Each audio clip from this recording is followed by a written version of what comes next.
Bismillahirrahmanirrahim. Assalamualaikum warahmatullahi wabarakatuh.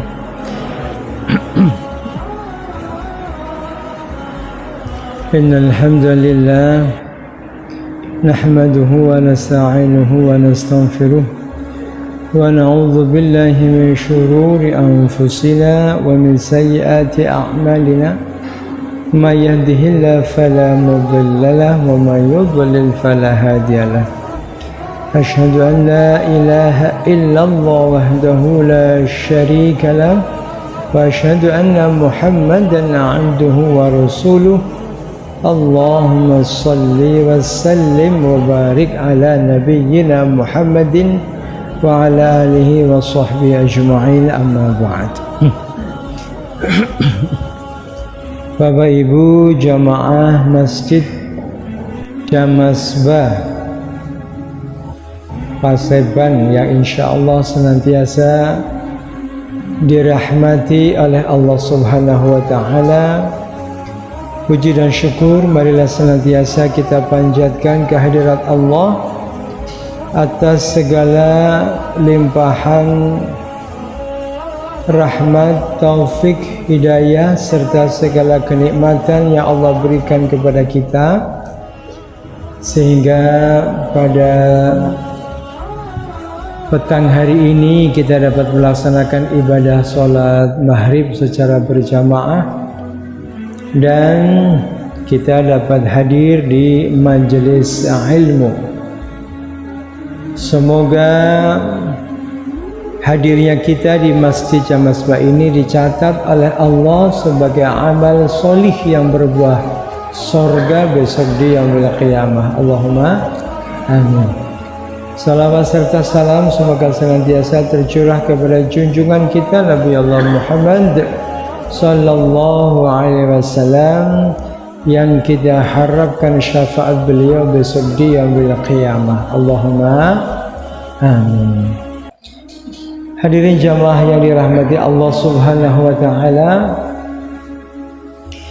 sekarang ini kita berada di bulan Desember, gitu. Desember itu bulan yang keberapa? Bulan yang ke-12. Kalau Hijriahnya sekarang kita bulan apa? Jumadil Awal, betul sekali. Jumadil Awal itu bulan yang keberapa? 5, betul sekali. Bulan yang ke-9 namanya apa?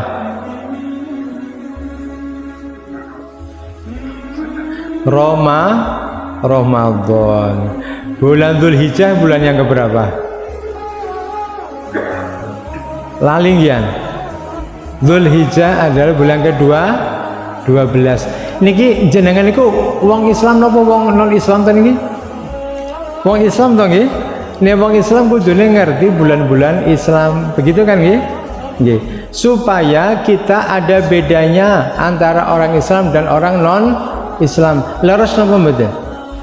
Rasulullah Muhammad sallallahu alaihi wasallam sangat serius dengan ciri-ciri orang Islam. Maka dari itu nusewu Rasulullah mensunahkan laki-laki memakai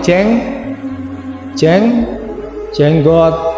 Kenapa bisa begitu? Untuk membedakan orang Islam dengan orang non Islam.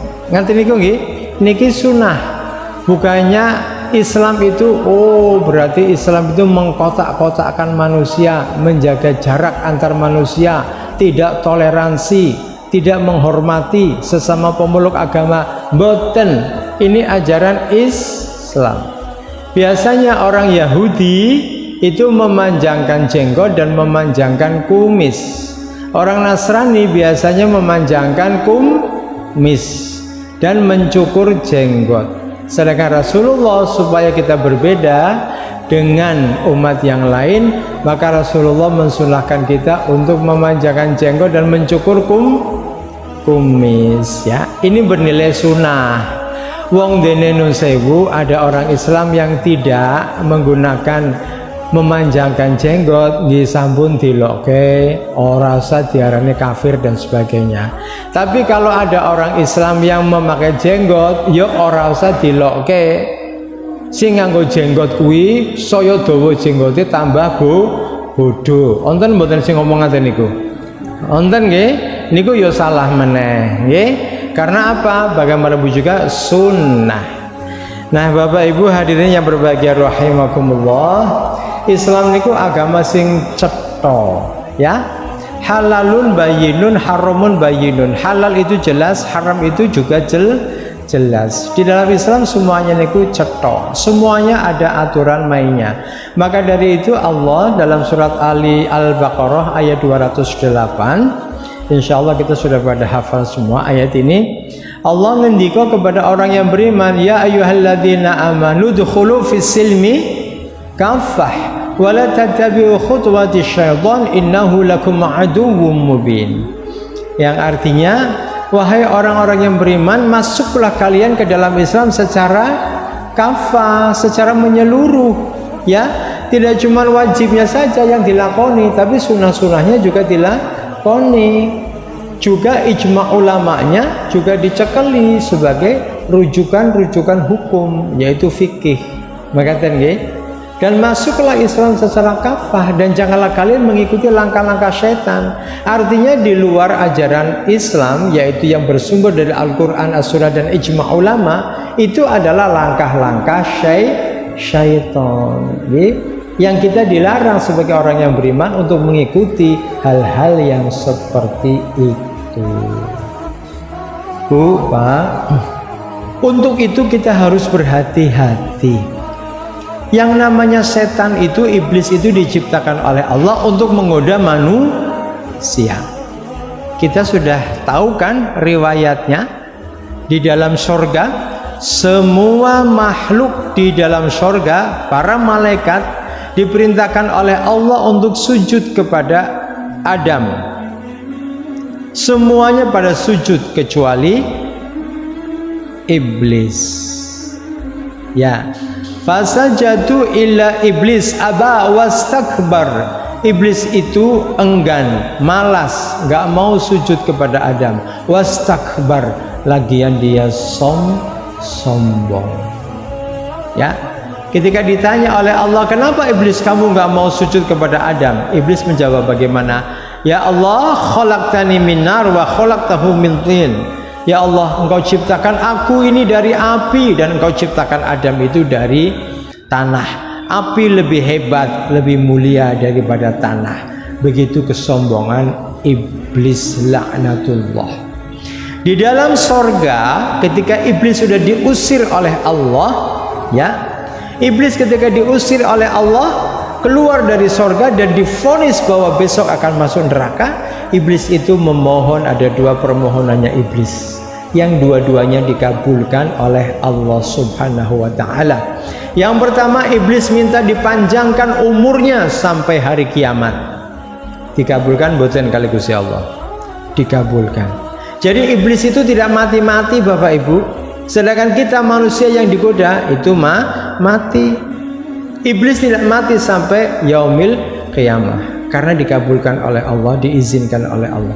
Dan yang kedua, iblis memohon kepada Allah untuk mencari teman sebanyak-banyaknya dari anak turun Adam dan Hawa untuk diajak sebanyak-banyaknya masuk ke dalam neraka. Begitu nggih? Dan Allah mengizinkannya. Jadi nun sewu, iblis itu menggoda manusia itu legal apa ilegal? Legal apa ilegal? Legal. Iblis niku kagungan SIM napa mboten? Surat izin menggoda. Nah, termasuk menggoda Pak Tok kuwi. Saiki wis mulai ngantuk kowe jan. Kuwi disemprot karo iblis itu legal menggoda kita. Nggih napa mboten? Dia punya SIM, surat izin untuk menggoda, karena diizinkan oleh Allah untuk menggoda kita manusia. Maka dari itu Allah mengingatkan kepada kita, wala tattabi'u khutuwati syaitan innahu lakum aduwwum mubin. Maka janganlah kalian orang yang beriman itu mengikuti langkah-langkah syaitan. Sesungguhnya syaitan iblis itu adalah la'natullah, musuh yang nyata bagi kalian. Dan Allah juga memperingatkan kita Bapak Ibu, ya, ketika Nabi Musa dilantik menjadi Rasul. Nabi Musa dilantik menjadi Rasul itu di mana? Tempat pelantikannya di mana? Di Gunung Tursina, di Bukit Tursina, di sebuah lembah yang suci yang bernama Tuwa, Muqaddasi Tuwa. Kita bisa baca kisahnya di surat Toha, ya. Ketika Nabi Musa mendatangi api dari kejauhan, itu nampak ada api, ada terang benderang, dan dia meninggalkan istrinya di satu tempat. Dia kebingungan karena hitam pekat pada malam itu. Nabi Musa mendatangi api itu, mengharapkan akan ada petunjuk dan bisa mendapatkan api supaya dia bisa berjalan dengan terang itu. Maka di lembah tua itu Allah menyapa Nabi Musa. Falamma ataha nudiya ya Musa. Ketika Nabi Musa sampai di lembah tua itu, maka Allah menyapa, wahai Musa. Satu-satunya Nabi yang bisa ngobrol sama Gusti Allah itu Nabi Musa, ya. Wa anakhtartuka fastami' lima yuha. Ini akan aku beri kamu itu wahyu.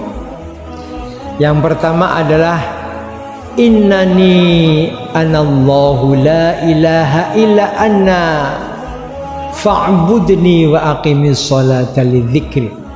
Yang pertama adalah aku ini Allah, sembahlah aku, tidak ada Tuhan selain aku, dan tegakkanlah sholat untuk mengingatku. Itu yang pertama. Terus Allah ngendika lagi dalam surat Toha ayat 15. Inna sa'ata atiyatun akadu ukhfiha litujza kullu nafsin bima tas'a. Yang artinya sungguh hari kiamat itu pasti akan datang. Ini sudah Allah katakan kepada Nabi Musa kurang lebih 2000 tahun sebelum Masehi. Namun aku merahasiakannya, kata Allah, kapan saat itu terjadi? Untuk apa? Litujza kullu nafsin bima tas'a. Agar masing-masing orang itu dibalas sesuai dengan amal solehnya. Kemudian ada satu lagi ayat 16 yang menjadi wanti-wanti Allah dan orang-orang yang beriman, ya. Wanti-wanti Allah kepada Nabi Musa dan orang-orang yang beriman, yaitu fala yasuddannaka anha man la yu'minu biha wattaba'a hawahu fatarda.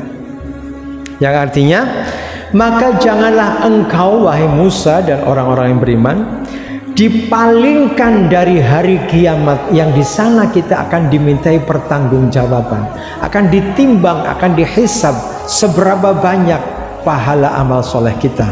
Apakah lebih berat dibandingkan dengan dosa-dosa kita? Di hari kiamat itu, ya, maka janganlah engkau dipalingkan dari hari kiamat itu oleh orang-orang yang tidak beriman kepada hari kiamat itu. Bapak Ibu, Nusa Ibu, ada enggak orang yang tidak mengimani bahwa hari kiamat itu akan datang? Ada enggak? Onten apa mboten? Onten.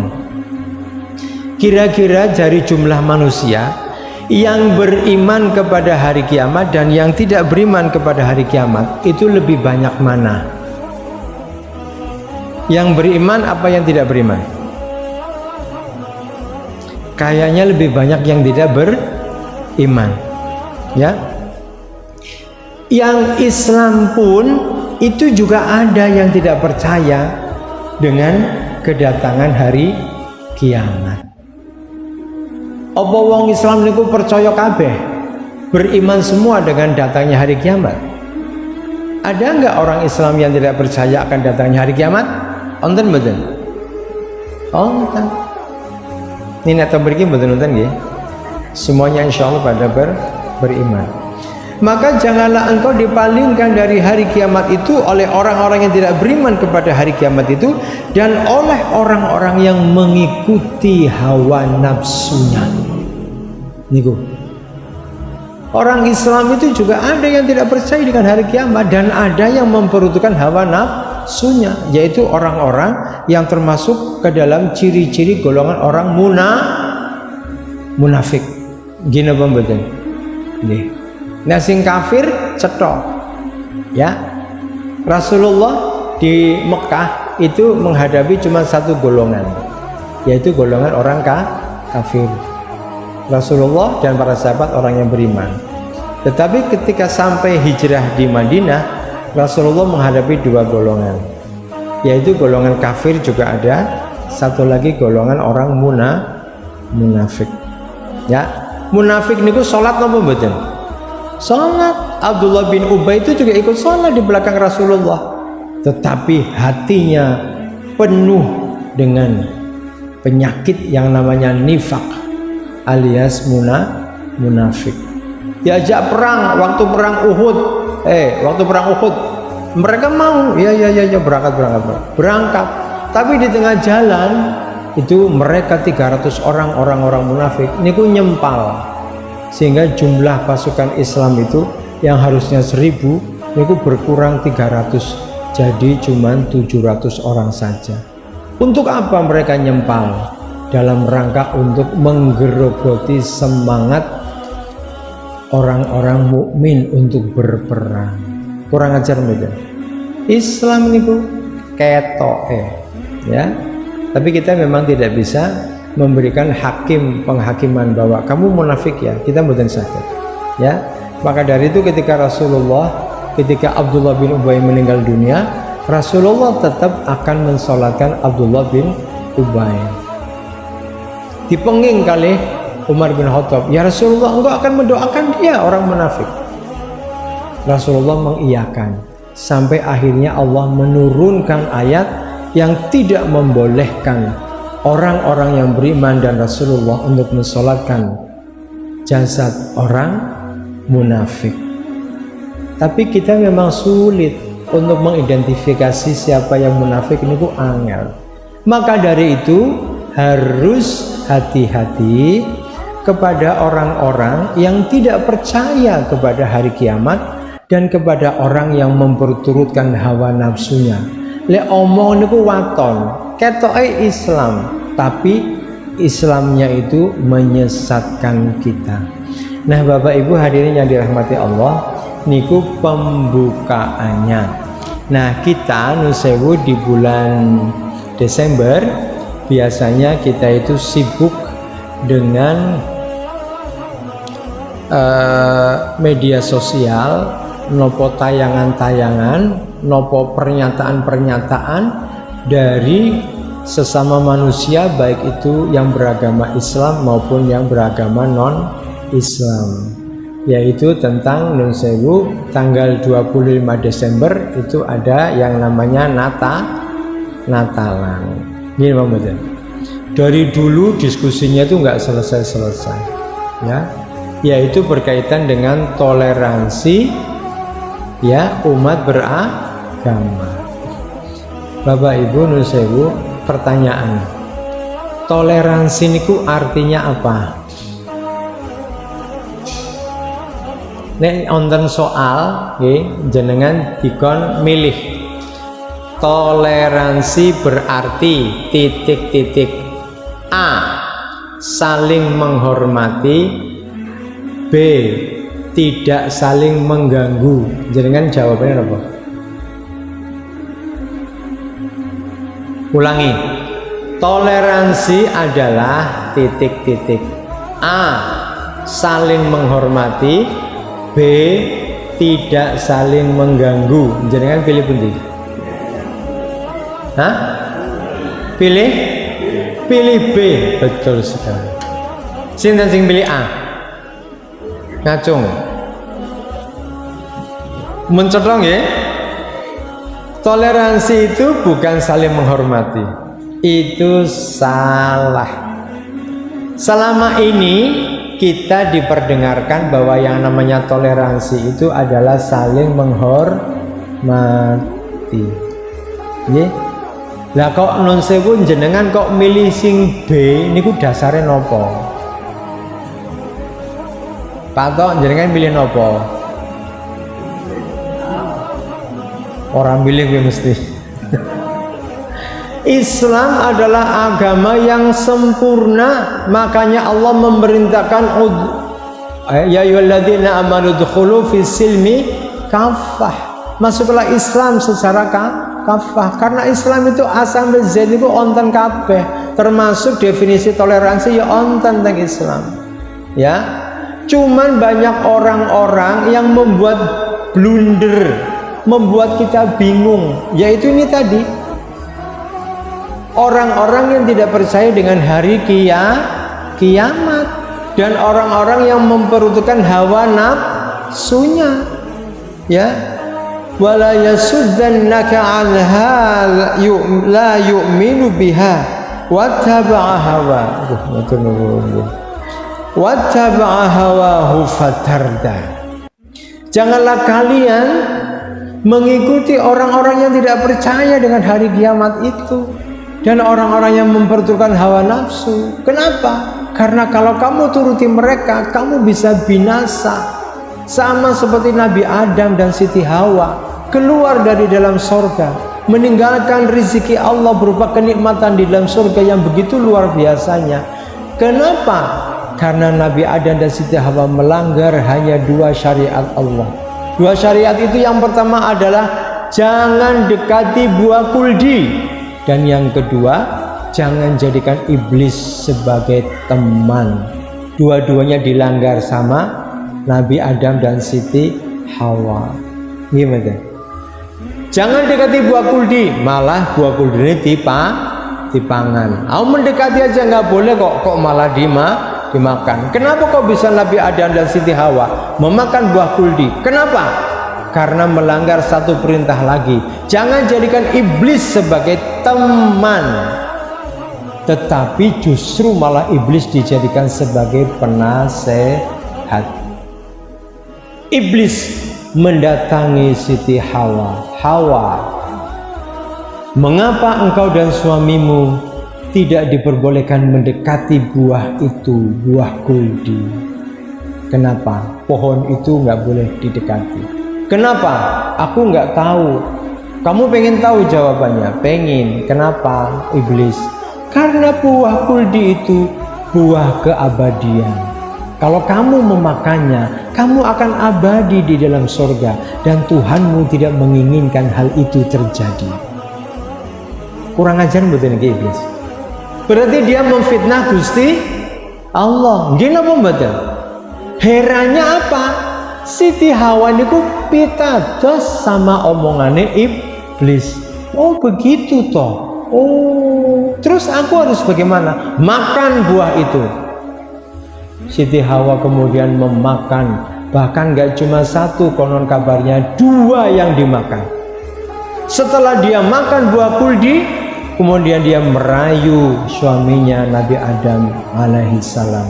Wahai Adam suamiku, aku sudah memakannya, buah keabadian ini. Lah Adam niku yo isa-isane kok terpengaruh lho sama Siti Hawa. Gini lho betul. Padahal sudah diberi kenikmatan yang begitu luar biasa oleh Allah di dalam surga. Ini sing diwanti-wanti Gusti Allah kepada Nabi Musa dan kepada orang-orang yang beriman. Janganlah kamu terpengaruh oleh orang-orang yang tidak percaya kepada yaumil qiyamah dan orang-orang yang memperturutkan hawa nafsunya. Kenapa? Karena kamu bisa celaka. Fatarda, kamu bisa binasa kalau seperti itu. Nabi Adam pun akhirnya memakan atas bujuk rayu Siti Hawa, istrinya.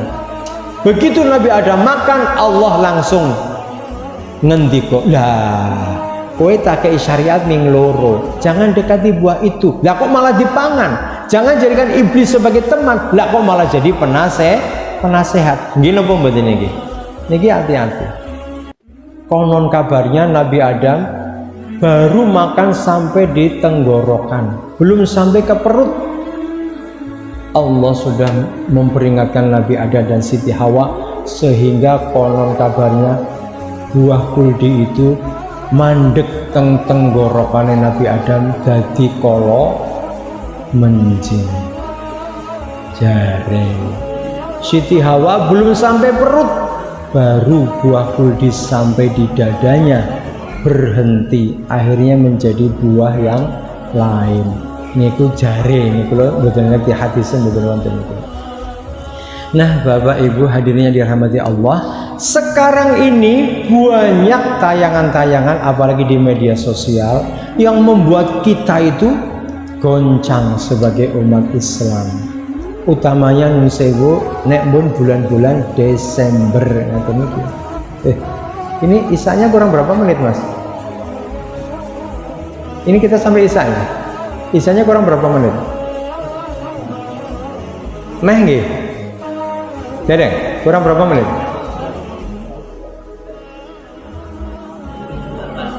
Oh iya. Ya, masih 16 menit nggih. Tapi ketoknya cepat banget waktunya. Tayangan-tayangan sing alhamdulillah sing saniki mun mlebu pengadilan sing jenenge Osman murtadin, tapi ngarepe dikai Muhammad sinten Kece alias Kace, jenenge Osman. Dia membuat 400 tayangan YouTube yang dia sudah posting di YouTube. Yang pertama itu tayangannya Lekondo ngaten itu.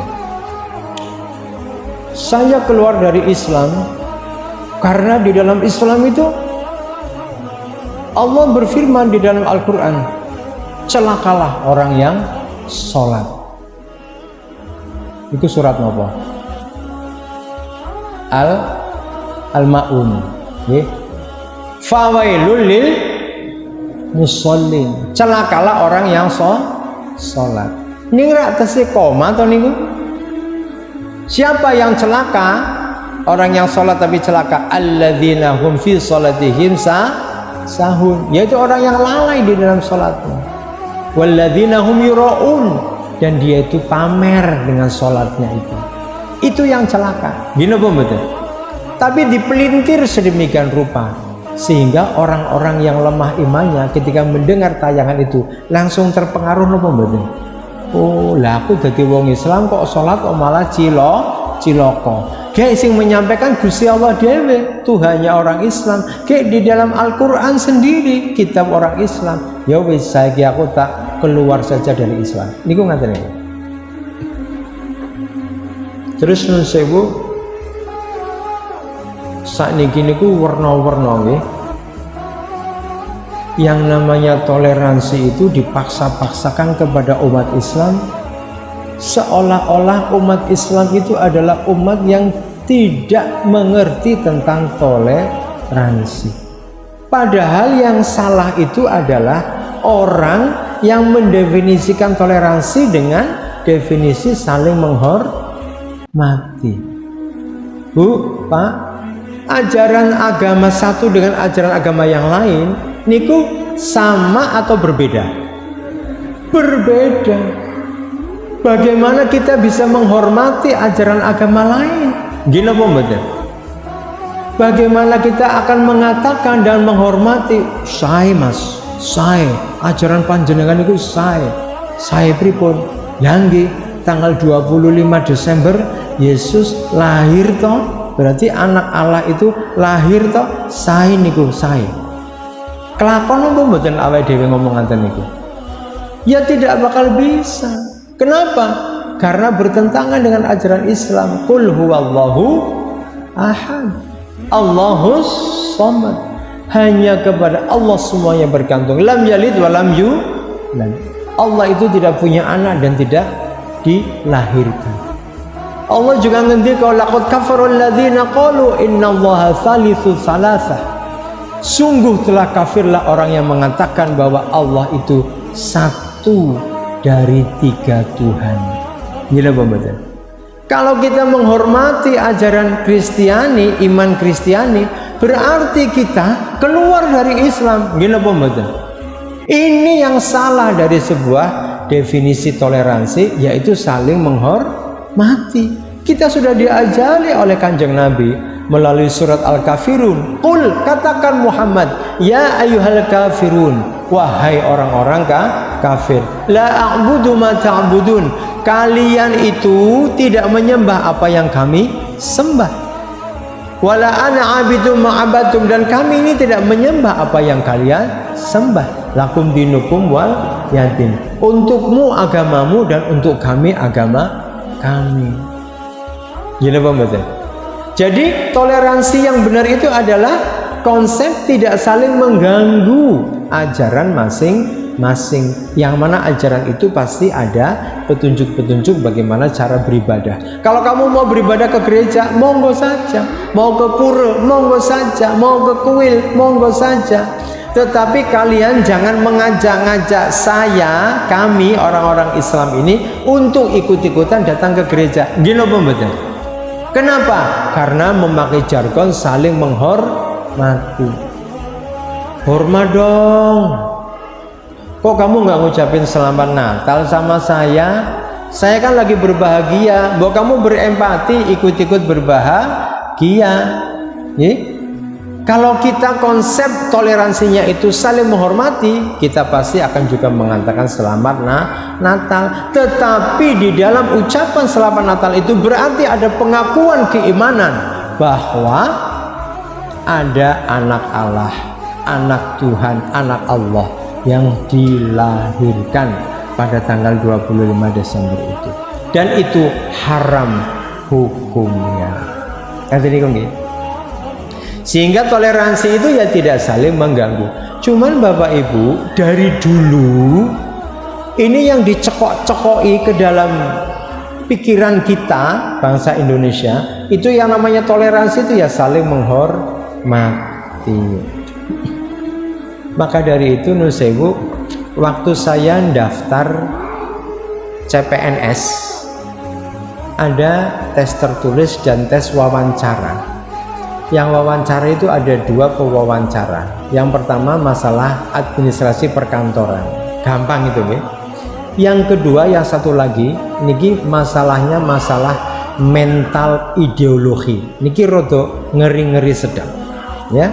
Pertanyaan yang pertama, Mas, Undang-Undang Dasar boleh apa tidak dirubah? Nek Pak Danhar jawabannya nopo? Undang-Undang Dasar boleh dirubah apa enggak?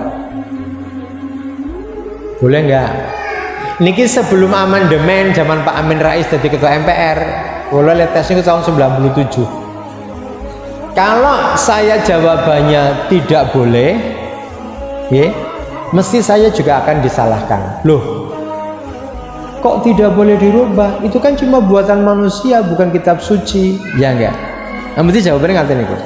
Kalau saya bilang boleh, loh, di dalamnya itu kan ada dasar negara. Kalau Anda merubah undang-undang dasar, berarti Anda merubah dasar negara. Mau Anda ganti dengan apa?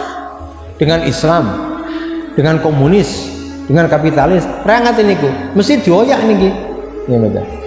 Nah, karena ini pertanyaan jebakan, saya langsung jawabannya ngerti nih. Pak, undang-undang dasar itu ada 3 bagian. Yang pertama pembukaan. Yang kedua batang tubuh, isinya pasal-pasal. Yang ketiga itu penjelasan pasal-pasal. Yang pembukaan tidak boleh dirubah karena di dalamnya ada dasar negara Republik Indonesia, yaitu Pancasila. Merubah undang-undang dasar berarti merubah dasar negara dan Pancasila. Tidak boleh. Tapi kalau pasal-pasal atau batang tubuh boleh, karena di dalam undang-undang dasar sendiri ada pasal peralihan.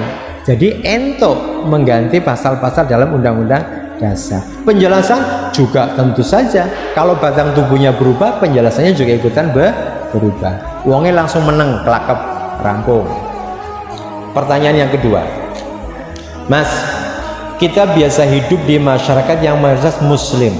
Anda Islam? Islam Pak. Taat? Jenengan nek ditakoni jenengan Islamnya taat apa mboten? Iso jawab mboten? Angel toh? Sulit kan mengukur diri sendiri ta? Lah kalau jawabannya bingung, nggih pun insyaallah taat kan niku. Kula le matur ngoten. Mas, seandainya Anda menjadi pejabat atau tokoh masyarakat, kemudian Anda diminta untuk memberikan kata sambutan pada peringatan keagamaan agama lain. Bagaimana sikap Anda? Datang, tidak datang, atau mewakilkan kepada bawahan Anda? Padahal har nopo jawabannya jenengan? Datang, tidak datang, atau mewakilkan? Patok jenengan aja mewakili sopo? Mewakili, mewakilkan kok mewakili. Saya sadar Bapak Ibu, kalau saya jawab datang, pasti saya akan dikejar. Loh, katanya Anda Muslim taat, kok datang di acara agama lain? Gini apa betul? Kalau saya bilang nggak datang, loh alasan Anda apa? Nah itu kan bukan agama saya. Loh, Anda tuh sekarang tokoh masyarakat, Anda berdiri di atas semua golongan, Anda sekarang pejabat, Anda kepala dinas, Anda bupati, gini apa betul? Semuanya ini harus ada kukupi, harus ada rangkul semuanya. Ini Pancasila. Gini apa betul? Mumet apa betul niku? Kalau saya bilang mewakilkan, loh Anda jangan munafik, kok malah mewakilkan? Wah, bingung toh?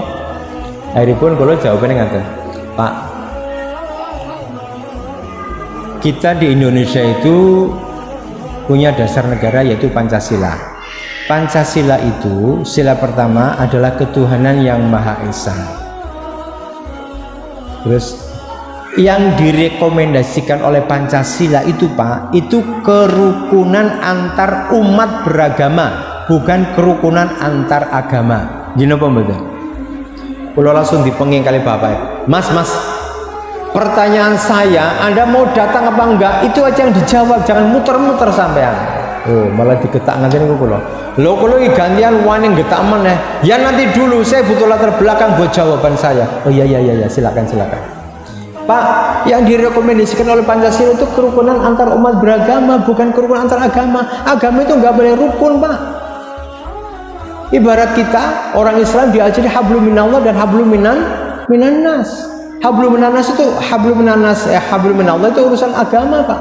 Tidak boleh hablum minallah itu dirusak dengan cara apapun. Tapi kalau hablum minannas nggak ada masalah. Maksudnya bagaimana? Kalau acaranya itu, saya jawabnya gini. Yang direkomendasikan oleh Pancasila itu kerukunan antar umat. Umatnya itu kalau rukun oke, nggak ada masalah. Kalau mau ada kerja bakti, kita saling gotong royong, itu nggak ada masalah. Ya? Tetapi kalau saya disuruh mencampur adukan akidah saya, jelas saya melanggar Pancasila yang ketuhanan yang Maha Esa. Kalau ada orang Kristen saya suruh sholat di masjid, pasti dia nggak mau, Pak. Dan itu bertentangan dengan ketuhanan yang Maha Esa. Berarti di gereja Tuhannya sudah Allah, di masjid Tuhannya jadi Allah.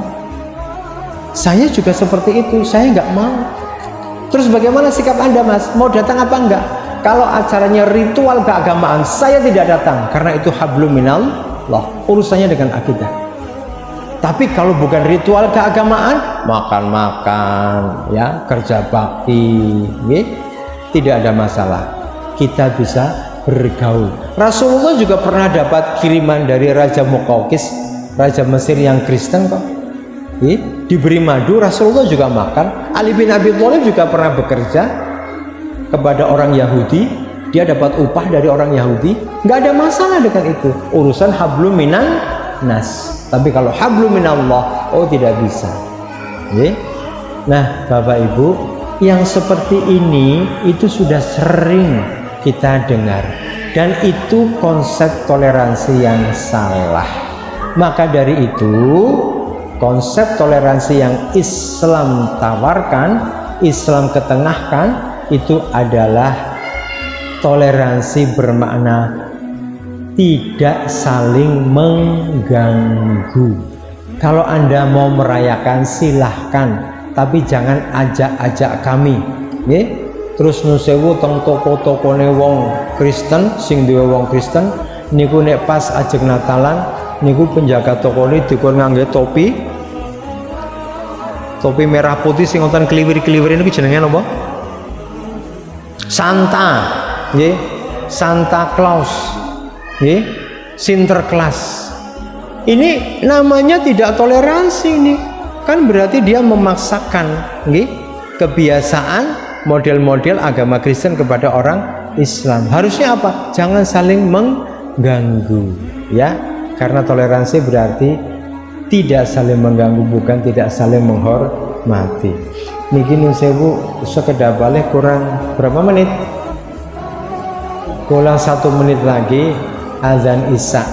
Boleh pilih ngaten nggih yang dapat kami sampaikan. Intinya adalah jenengan kembali ke Quran, kepada sunnah dan kepada ijma ulama.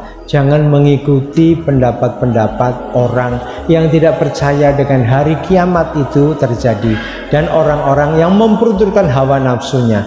Kalau begitu kita nanti akan binasa. Na'udzubillahi min dzalik. Ya, semoga Allah menguatkan iman dan takwa kita. Allahumma amin. Bila hidayah wa taufik. Assalamualaikum warahmatullahi wabarakatuh.